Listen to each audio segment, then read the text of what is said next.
Bom, para o exercício número um, era solicitado que a gente criasse alguns tipos de dados e armazenados em uma struct, né? Então, o primeiro deles era os dados de horário, que seria armazenados numa struct que teria dentro dela a hora, o horário, tendo ele como horas, minutos e segundos.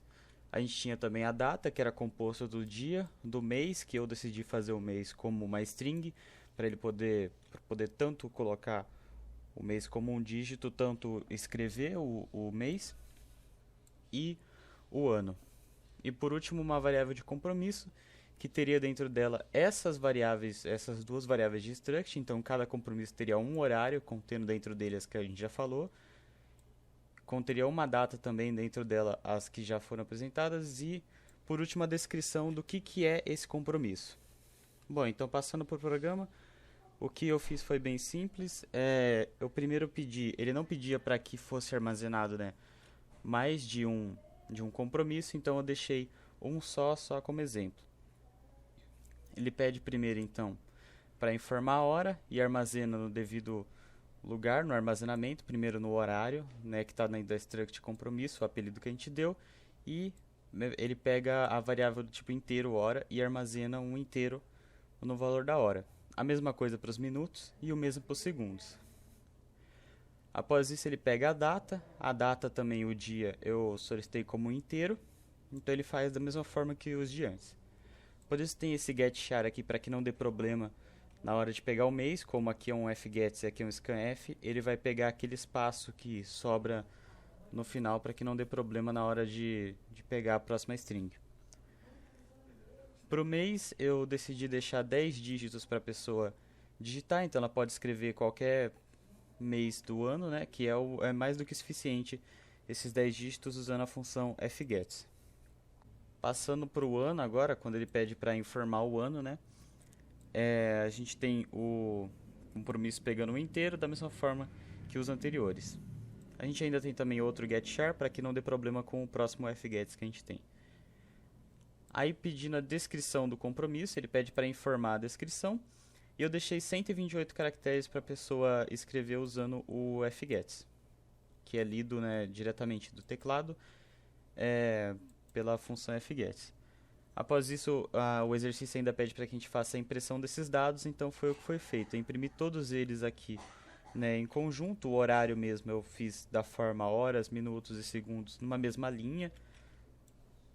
Tudo imprimindo os inteiros. Para a data, eu deixei da mesma forma, só que dessa vez o mês eu coloquei como uma string, usando o strtoc aqui para tirar o barra n do final e não ficar mais bem estruturado. E a mesma coisa para a descrição, né? Deixei só uma string aqui para que seja qual for a descrição que a pessoa colocou. E no final ficou assim.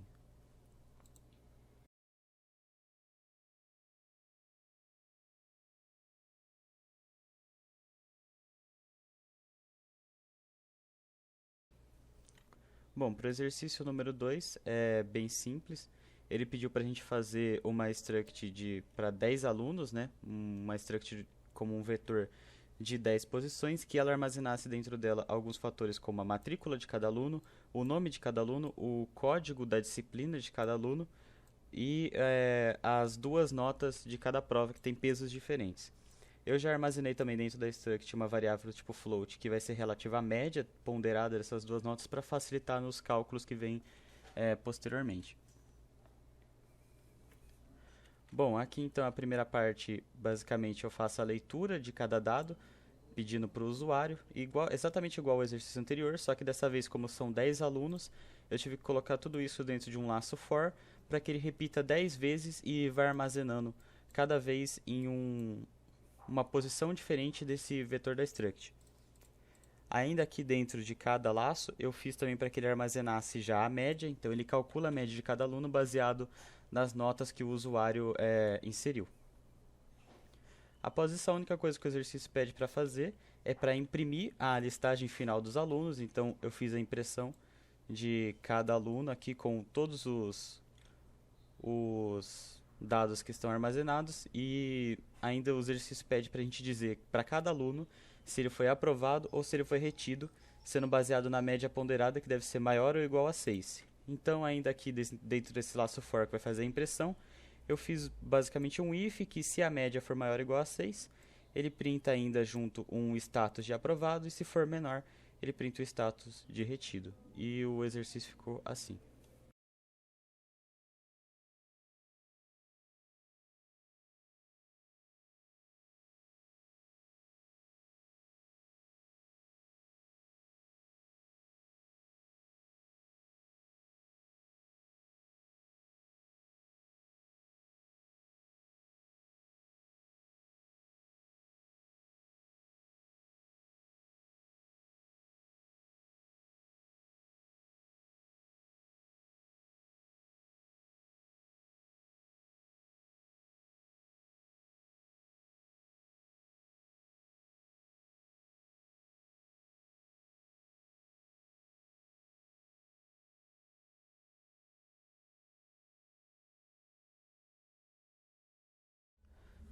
Bom, para esse terceiro exercício, ele pedia para fazer um programa que simulava a distribuição, ou seja, o sorteio de cartas em um baralho tradicional, para 2 jogadores, onde cada jogador vai receber, né, uma mão de 5 cartas.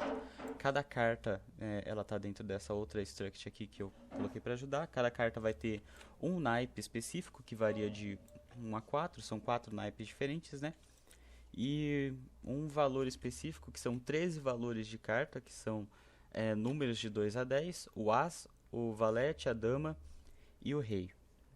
Então, como eu estava achando muito confuso trabalhar direto com os valores nesse sentido, eu decidi trabalhar com o sorteio de forma numérica diretamente, para depois fazer a tradução de cada valor. Então ele vai sortear, né, valores de 1 a 4 para variável naipe, valores de 1 a 13 para variável valor, e depois disso ele vai fazer a tradução de cada um desses para valete, dama, naipe de copas, espadas e etc.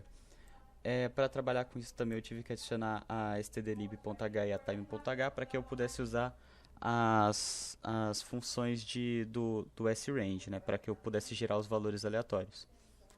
Bom, aqui, iniciando o programa, eu vario primeiro a variável i, que ela vai variar os jogadores, então é até 2, né? E dentro dessa variável 1, para cada jogador, eu vario uma outra variável j, que dessa vez vão ser as cartas. E isso daqui vai servir para que a gente, dentro de toda essa estrutura, aqui a gente acesse os jogadores e as cartas em específico. No começo eu já uso a função aqui para que gere valores aleatórios.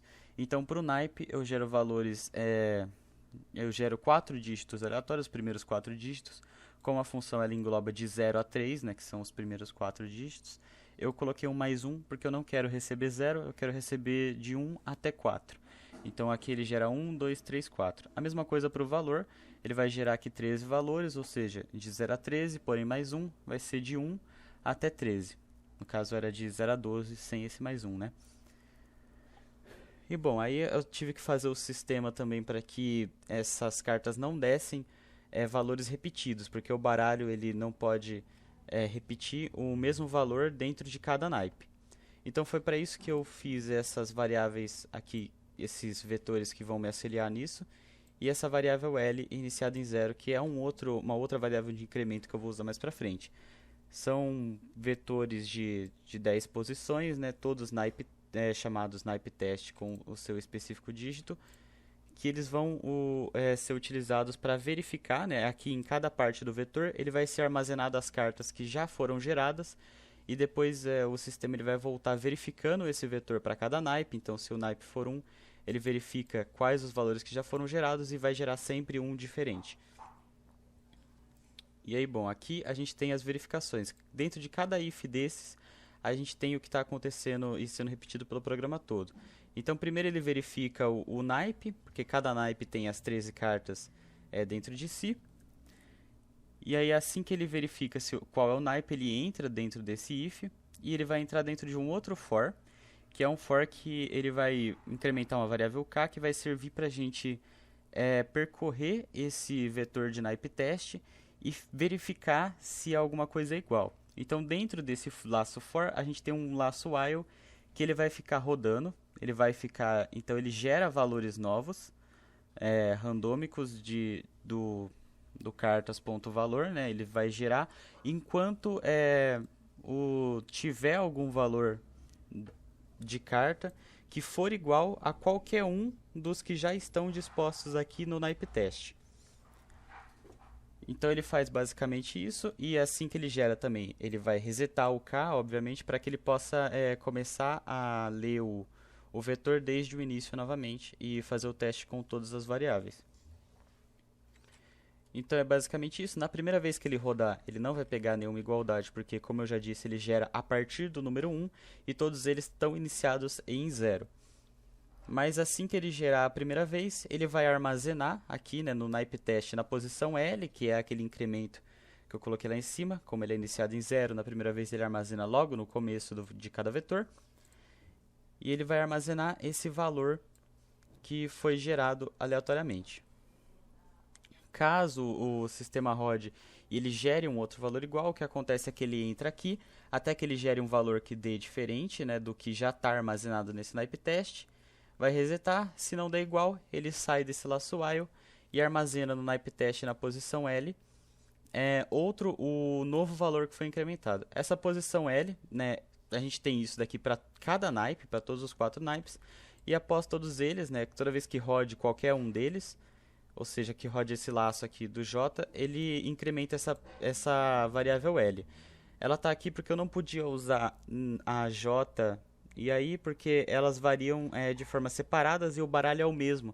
Apesar de serem 2 mãos de jogadores, o baralho é o mesmo para os 2 jogadores e as cartas não podem ser repetidas em nenhum dos dois. Então eu coloquei aquela variável ali para que ele continuasse armazenando dentro do mesmo vetor todas as 10 posições, enquanto os 5 primeiros são relativos ao primeiro jogador e os 5 últimos ao segundo.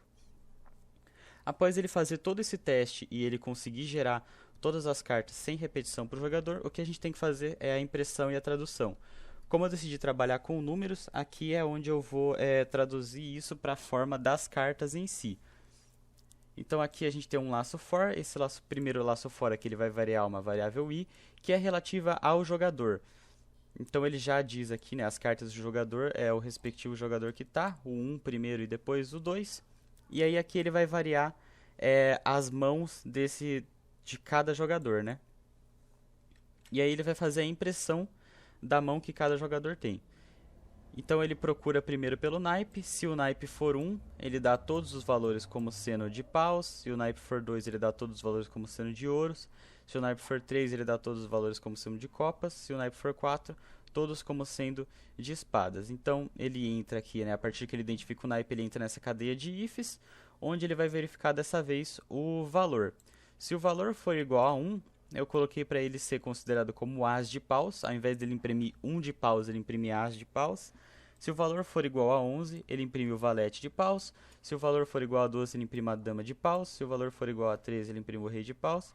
E caso não dê nenhum desses valores, seja um outro número de 2 a 10 aleatório, ele vai entrar nesse último else aqui, que ele vai imprimir simplesmente o valor em si, né, como um inteiro, e com a terminação de paus, que é relativa ao naipe, que a gente verificou aqui no começo.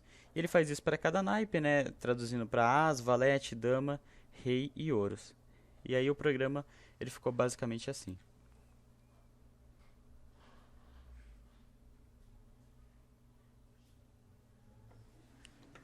Bom, para esse quarto programa, ele pede para fazer um programa que ele armazene, né, os dados lidos em um vetor, né, uma struct de vetor, que armazene 5 dados de livros, tendo eles o título do livro, que tem no máximo 30 letras, o autor do livro, que tem no máximo 15 letras, e o ano de publicação do livro.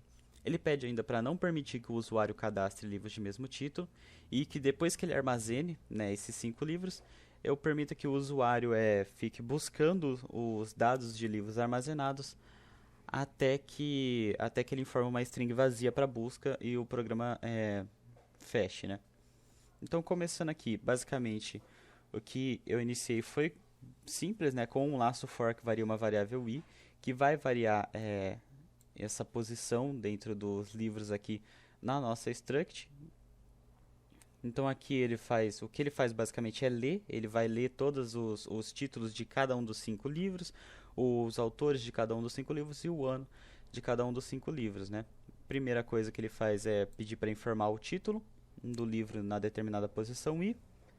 E aí depois aqui ele entra numa condição, que é a condição que eu tenho que variar outro for, eu vario um for j, que é aquela de que o usuário ele não pode inserir livros repetidos, né? Então esse j aqui, ele é uma outra variável que ela vai variar mais rápido que o i, porque a cada vez que o i dá um giro, o j ele vai girar 5 vezes, e esse j ele vai percorrer da mesma maneira, ele vai percorrer o mesmo vetor de livros, só que ele vai servir para a gente fazer a comparação de todos os livros já armazenados com esse livro que ele inseriu agora.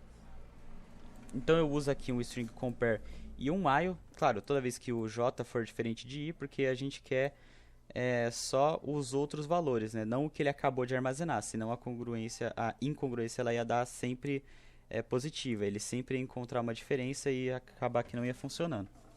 Então sempre que j for diferente de i, ele vai procurar aqui, né? Ele passa esse while, faz um string compare, e se os dois títulos forem iguais, o título da posição i, que é o que a gente informou, com o título da posição j, que é todos os títulos, os 5 títulos que está armazenado já lá, são os 4 na verdade, porque ele não pega a mesma posição. Retornar, ele dá uma mensagem de que não é possível armazenar livros iguais, ele já reseta a variável j para que a gente teste isso de novo na próxima vez que o laço while rodar, e ele pede para informar outro título para o livro. E é basicamente isso. Ele vai ficar aqui, enquanto você for inserindo livros de títulos repetidos, ele continua girando dentro desse laço, mas caso você insira um diferente, aí ele sai e já pede as outras informações, como o nome do autor, com as 15 letras, e o ano do livro. Que eu usei um scanf e um inteiro com o getchar aqui para pegar o /n. Ele vai rodar esse laço para todos os 5 livros. Uma vez que esse laço foi completo, ele dá uma mensagem de que todos os 5 livros foram armazenados e pede para o usuário inserir um título de livro que deseja buscar, porque o programa ele pede para a gente deixar o usuário buscar, né? Então ele faz a leitura desse livro que o usuário digitou para busca, ele armazena numa variável aqui num vetor, né, chamado busca título, que é o vetor que vai me auxiliar para fazer essas comparações e também para ver quando que o usuário quer parar, né? No caso, eu tenho que parar o programa sempre que ele inserir uma string vazia. Para isso eu usei o strlen, porque toda string, quando ela está vazia, ela tem o tamanho dela é igual a 1, é somente um caractere, né? Então, enquanto for diferente de 1, enquanto não for 1, ou seja, se a string for, se ele tiver escrito qualquer coisa, vai ser no mínimo 2 caracteres que vai ter, porque tem o /0 do final, né? Então, ele continua dentro desse laço. Aqui dentro desse laço que a gente tem é o for, que vai procurar. Ele é um outro for que ele vai passar por todos os índices de livros daquele vetor que a gente tem armazenado na struct, e ele vai comparando. Ele compara esse busca título que o usuário inseriu, né, com o strtoc para que não dê nenhuma diferença, né, de /n ou de espaço, e ele vai comparar esses dois, cada livro com o busca título. Se ele encontrar livros iguais, aí ele imprime todos os dados desse livro que ele encontrou igual ao busca título. Caso ele não encontre, ele vai incrementando uma variável busca falha. Então, como o detalhe aqui como ele não pode armazenar livros repetidos, essa busca falha ela sempre vai ser incrementada. Se ele encontrar o livro, ela vai ser sempre incrementada até 4, porque ele vai falhar 4 vezes em encontrar um livro igual. Ou se ele digitar um livro que não está armazenado, ela vai chegar em 5, ou seja, das 5 vezes que o programa rodou, ele falhou nas 5. Caso ela tenha falhado todas as 5 vezes que o programa tentou buscar o livro, variou o índice para buscar o livro, ele dá a mensagem de que o livro não foi encontrado. Após qualquer uma dessas duas aqui, ele pede para o usuário inserir outro título de livro que ele deseja buscar, e ele dá o fgets armazenando no busca título. Se o usuário inserir um outro título, ele retorna ao nosso while e faz tudo de novo, buscando o título dentro dos livros armazenados. Caso o usuário não digite nada e insira uma string vazia, esse busca título aqui vai ter o strlen, né, o tamanho da string dele vai ser igual a 1, o laço vai fechar e o programa retorna 0. Então, o programa ficou basicamente assim.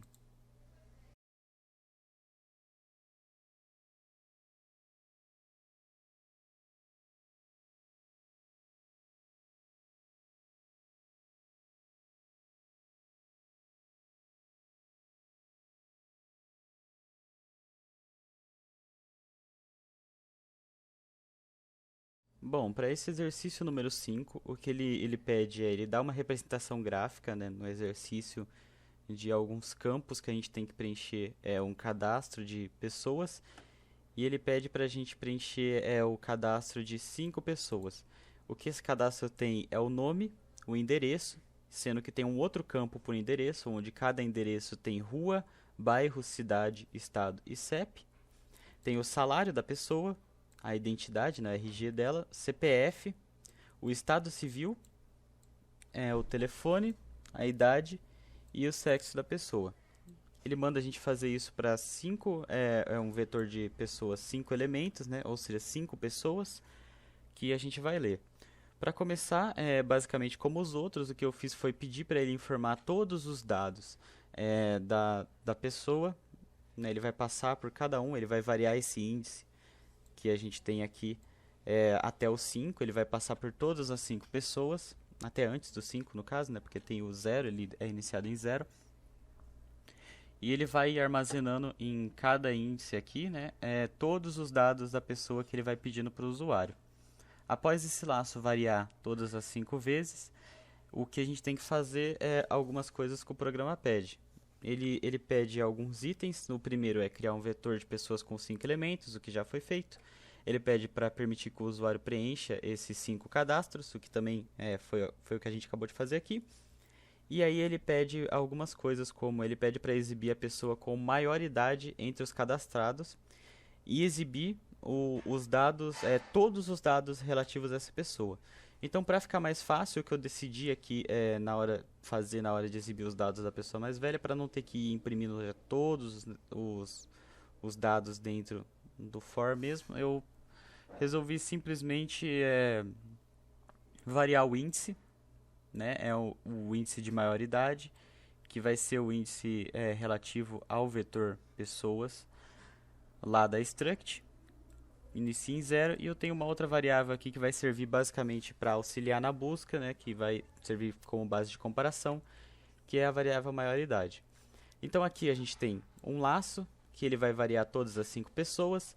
Para cada pessoa, se ela for maior que esse valor de maioridade iniciado em 0, né, o que na primeira vez sempre o que ele faz é armazenar a idade dessa pessoa dentro da variável de maioridade e armazenar o índice i, que foi o encontrado aqui, dentro do índice da pessoa de maioridade, no IMI, né? Ao fim desse laço, então, aqui dentro do maioridade a gente vai ter a maioridade de fato, e aqui dentro do IMI a gente vai ter o índice dessa pessoa que tem a maioridade dentre todos os cadastrados. Essa variável auxiliar só serviu para auxiliar na busca, a gente não vai usar ela para nenhuma impressão. O que eu usei mesmo foi o índice, então aqui a gente tem todos os dados, né, já com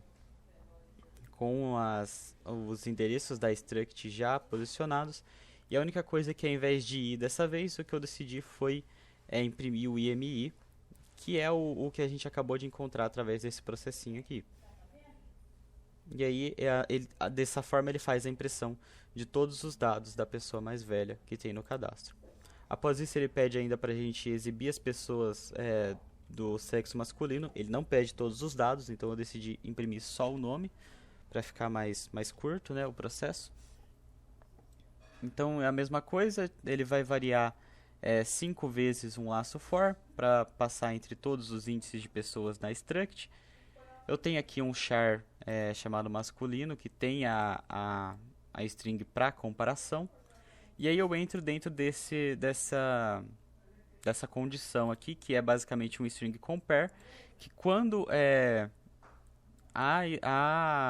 o sexo que foi armazenado, né, o gênero da pessoa que foi armazenado dentro da variável lá da struct, ela for nesse índice for igual a essa string que eu coloquei aqui de masculino tudo minúsculo, o que ele faz é imprimir o nome da pessoa. Então, cada vez que ele encontrar alguém que tenha o sexo escrito masculino, ele vai ir imprimindo o nome dessa pessoa. A mesma coisa aqui, ele pede para exibir as pessoas que têm salário superior a R$ 1.000. Então aqui é mais simples ainda, inclusive, é só um laço for, vai variar 5 vezes. Cada vez ele vai ir variando esse pessoas salário, né, a variável de salário de cada pessoa daquele vetor da struct. E se for maior que R$ 1.000, esse salário é um float, né, então a gente pode fazer a comparação direta. Se for maior que R$ 1.000, ele não pede maior ou igual, é só maior mesmo. Caso seja superior a R$ 1.000, ele imprime o nome da pessoa aqui. Então, toda vez que tiver alguém com salário superior, ele vai ir imprimindo o nome de todas as pessoas. Dessa forma, o programa ficou assim.